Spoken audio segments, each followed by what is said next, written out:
Ciao, bentornati sul nostro canale. Nel video di oggi parleremo di come si trascorrevano le festività natalizie nel Medioevo.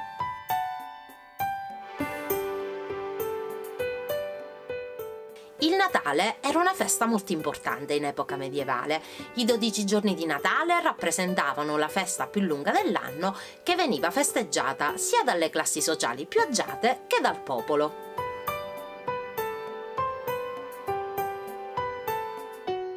In questo periodo si smetteva di lavorare, si decoravano le case con ghirlande e corone di agrifoglio, di vischio, di alloro e di edera e si metteva a bruciare un bel ceppo natalizio nel focolare.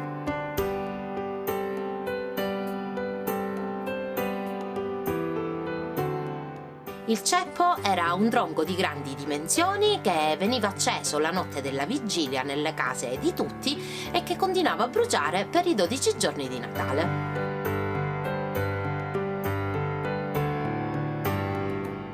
Si assisteva alle funzioni religiose, ci si scambiava doni, si cantava, si danzava, si giocava a carte e dadi e si partecipava a recite natalizie.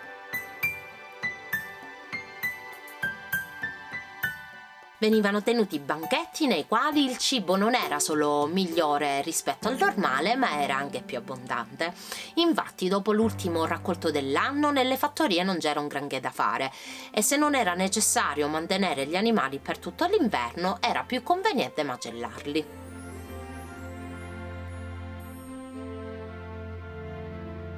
Ragion per cui è possibile immaginare la relativa quantità di cibo a disposizione per quel periodo dell'anno, che ha dato vita al concetto di cenone pranzo di Natale.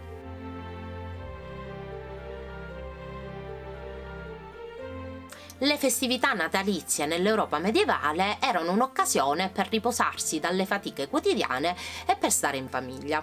Infatti molti contadini ricevevano dal loro padrone il permesso di riposarsi per tutte e due le settimane.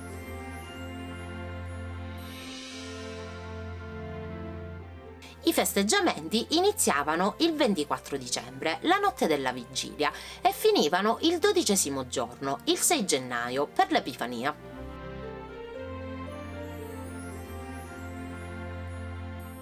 La chiesa locale era il punto di riferimento per le celebrazioni natalizie e prendevano parte alle funzioni religiose tutte le classi sociali.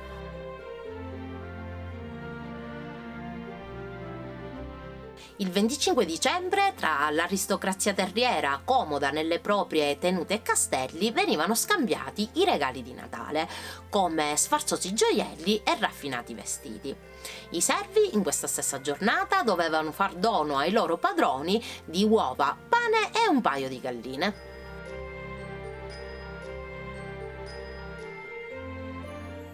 Il 26 dicembre invece i pastori, i guardiani dei buoi e i porcari, lavoratori ritenuti più importanti, ricevevano in dono dal loro signore cibo, bevande, vestiti e legna da ardere.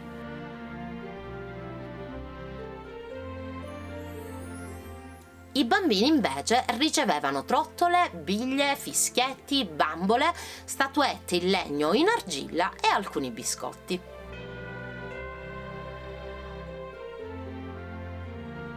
Durante il periodo natalizio vi erano intrattenimenti di ogni tipo. Tra quelli più raffinati risaltavano i racconti dei monaci che giravano di casa in casa raccontando episodi tratti dalla Bibbia. Gli artisti delle commedie natalizie, conosciute come mimi, andavano per strada accompagnati da musici ed entravano nelle case per danzare e giocare ai dadi. In cambio di cibo e bevande spesso recitavano brevi opere con scene di leggende.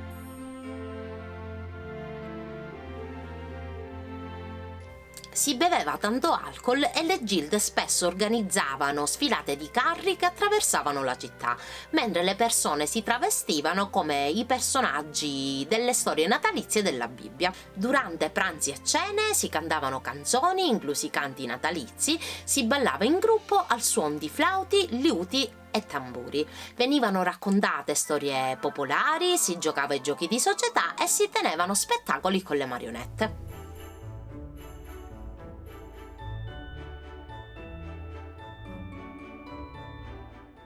Il 1° gennaio per i ricchi arrivavano un'altra serie di regali, chiamati i primi regali.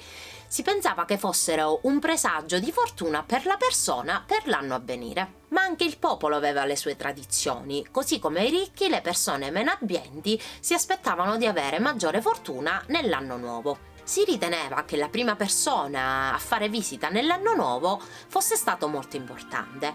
Chiamato il primo ingresso, era auspicabile che il primo visitatore dell'anno avesse determinate caratteristiche. Doveva essere un uomo dal viso scuro, con i capelli chiari e ancora meglio con i piedi piatti.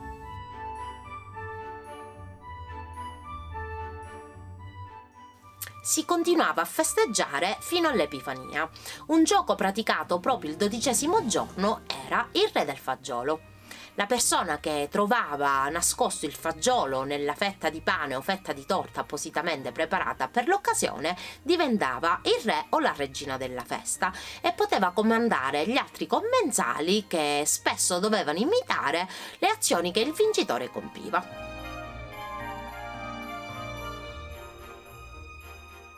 Dopo i festeggiamenti, il ritorno alla vita lavorativa di tutti i giorni doveva pesare molto ai contadini che avevano riposato per 2 settimane. Ma per alleviare il ritorno alle fatiche quotidiane, i contadini organizzavano una gara con gli aratri per celebrare il primo lunedì dopo l'Epifania, chiamato il lunedì dell'aratro.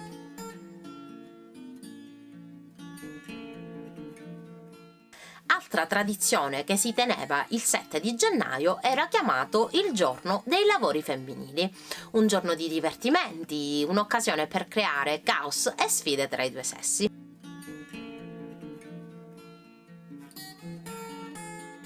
Il nostro video è giunto al termine, vi auguriamo buone feste! Per Aspera ad Astra iscrivetevi al nostro canale e lasciate un bel like, non dimenticate di attivare la campanellina qui sotto e di seguirci su Instagram e Facebook. Ci vediamo al prossimo video, ciao!